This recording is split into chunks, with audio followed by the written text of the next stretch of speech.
कोई आपको खतरा? क्यों नहीं है खतरा? सगा भाई है वो आपका, खून है वो आपका, खतरा तो नहीं होगा बल्कि वो आपका मुहाफिज बन जाता, बल्कि मुहाफिज बन जाता। अब हम ऐसे ही सच के सवर करके बाहर निकलेंगे, बताइए क्या हमें खतरा है या नहीं? बिल्कुल खतरा है, क्योंकि बाहर वाला हर मर्द हमारा सगा भाई नहीं होता, होता है?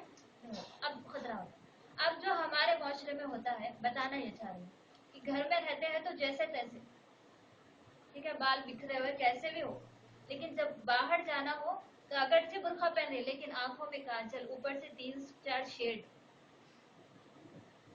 है ना, जिनसे आपको खतरा नहीं है, आप उनके सामने नहीं सज रही है, नहीं सवर रही है, जीनत उनके सामने आप नहीं कर रही, लेकिन बाहर जाने पे आप कुछ ना, हमें खतरा है, उनके सामने जीनत करके जा रहे हैं। जीनत करना हो बीवियां शोहर के सामने करें, ये अल्लाह का फरमान है, हुक्म है अल्लाह का कि अगर आप लोगों को, औरतों को जीनत अपनी जाहिर करना है तो सबसे पहले अल्लाह ने बीवियों को हुक्म दिया कि वो अपने शोहरों के सामने जीनत, अगर नहीं है वो बेटियां ही हैं तो अपने वालिदैन के सामने जीनत।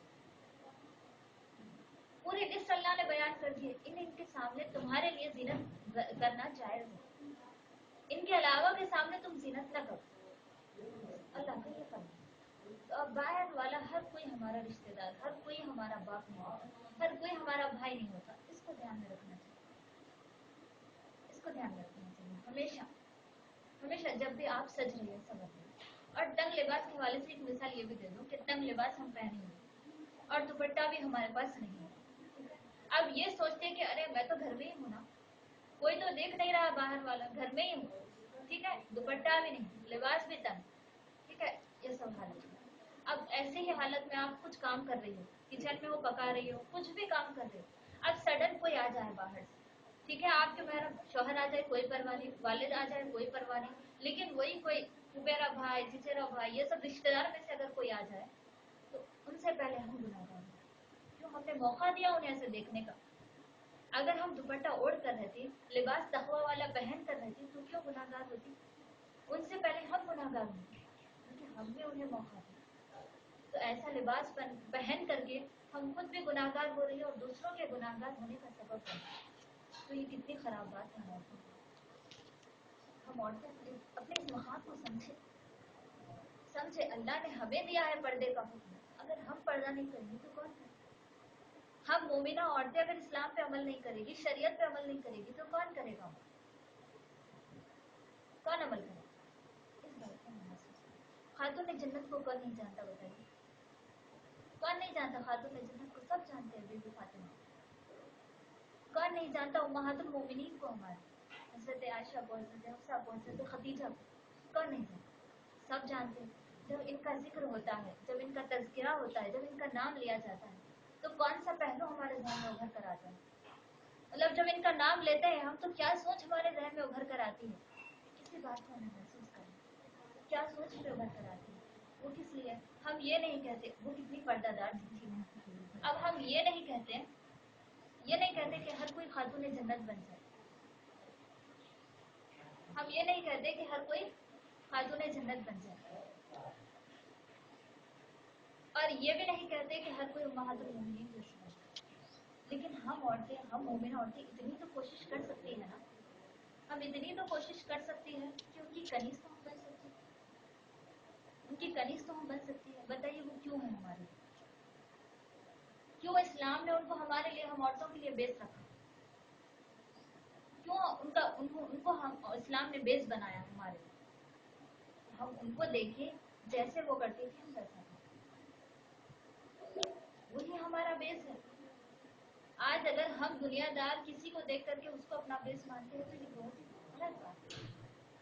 अब जैसे देखिए, हर जो नया लिबास निकलता है हम वो खरीदते हैं, जो नया आइटम, जो भी नया चीज मार्केट में आती है वो खरीदते हैं, उसमें सोचते नहीं है कि शरीयत इसकी इजाजत देती है, ये नहीं सोचते इस्लाम इसके बारे में क्या कहता है, सोचते हैं? नहीं सोचते। बस इसी बात को हमें सोचना है।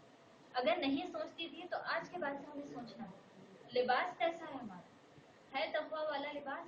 क्या इस लिबास में मेरी इज्जत महफूज है, मेरी शर्म हया महफूज है? ये सोच करके अब हमें लिबास पहनना, ये सोच करके अब हमें लिबास पहनना है।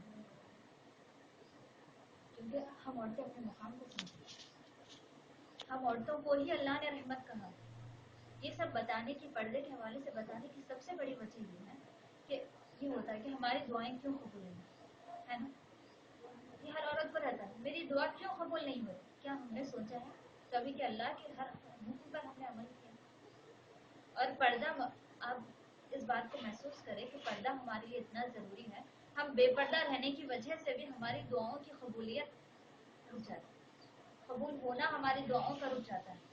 یعنی ہمارا بے پردہ رہنا ہماری دعا کے عدم قبولیت کا ثبوت ہے. ہماری دعا قبول نہیں ہو رہی، کیوں؟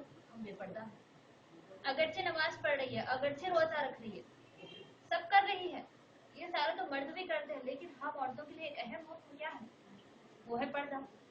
اگر ہم اس اہم حکم کو ہی نہیں کرے گی تو پھر کہاں سے ہماری دعا قبول ہوگی؟ کہاں سے ہماری دعا قبول ہوگی؟ اب لباس کے حوالے سے تو اتنا میں نے بتا دیا. اب آئیے برقعے کے حوالے. نقاب کہتے کس کو ہے، اس کی تعریف میں آپ کو بتائیں. لباس کیسا ہونا چاہیے؟ لباس بتا تو دیا.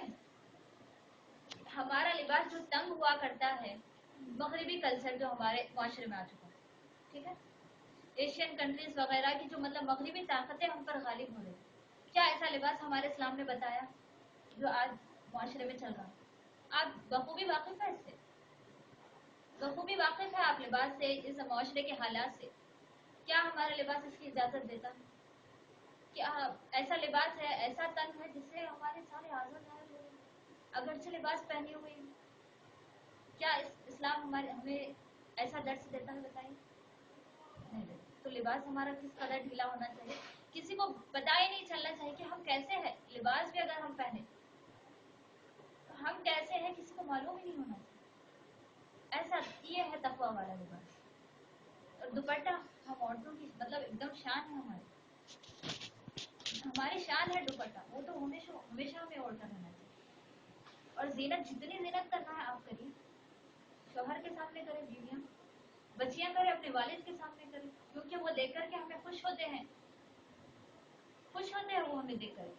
خیر رہتا ہے کوئی خطرہ ہمیں نہیں ہوتا. لیکن ویسے ہی اگر باہر نکلو تو بتائیے.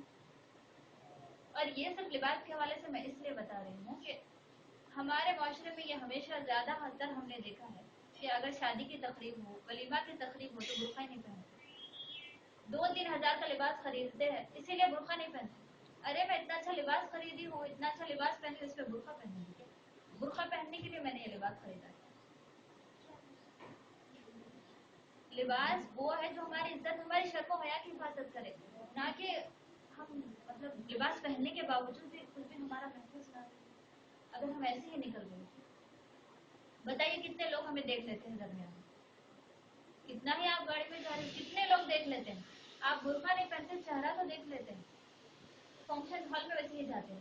اور ایک مطلب یہاں حیدرآباد کے حوالے سے جو بات ہے کہ ہوتا تو یہ ہے کہ مردوں کا آنا بنا ہے، لیکن جو ویڈیو والا ہوتا ہے وہ خود ایک مرد ہوتا ہے. اور وہ سب کا بھائی تو نہیں ہوتا. فنکشن ہال میں جتنے ہوتے ہیں سب کا بھائی ہوتا ہے؟ وہ نہیں ہوتا ہے. تو کتنی بے پردگی اس کے سامنے، کتنی بے حیائی اس کے سامنے. بتائیے صحیح ہے؟ اب میں جو آپ کو بتا رہی ہوں وہ غلط ہے تو غلط ہے، چاہے وہ آپ کریں یا میں کروں. غلط ہے تو غلط ہے. میں جو آپ کو بتا رہی ہوں وہ اسلام، وہ قرآن، وہ حدیث، وہ ریالٹی آف اسلام ہے جو میں آپ کو بتا رہی ہوں. بیوٹی آف اسلام ہے یہ. Reality of Islam, beauty of Islam جو میں آپ کو بتا رہی ہوں. جو غلط ہے وہ غلط ہے. آپ بھی کریں گی تو غلط ہے، میں بھی کروں گی تو غلط ہے. بالکل غلط ہے. یہ لباس کے حوالے سے کہ لباس ہمارا کیسا ہونا چاہیے، لباس میں ہمارا تقویٰ کیسا رہنا چاہیے. جو تنگ لباس ہمارا ہوا کرتا تھا اب تنگ لباس نہیں ہونا چاہیے. یہ ساری چیزیں اب نہیں ہونا چاہیے. لباس ہمیں کیسا ہونا چاہیے یہ تو ہمیں سمجھ میں آ گیا ہے. سمجھ میں کچھ ڈاؤٹ ہو تو آپ لوگ مطلب پوچھ سکتی ہیں. کچھ نہیں سمجھ میں آ تو آسانی سے مطلب پوچھ سکتے ہیں آپ سوال بیچ میں روک کر. لباس کے حوالے سے سمجھ میں آ گیا بالکل کہ ہمارا لباس کیسا ہونا چاہیے. اب آتے ہیں دیکھو نقاب. نقاب کی تعریف میں آپ کو بتا دوں، جو چیز چھپی ہوئی نہ ہو اس کے چھپانے کو نقاب کہتے ہیں. جو چیز چھپی ہوئی نہ ہو اس کے چھپانے کو نقاب کہتے ہیں. اب ہم لباس تو پہنتی ہیں، ٹھیک ہے، سلوار قمیض یہ سب ہماری ہوتی ہے،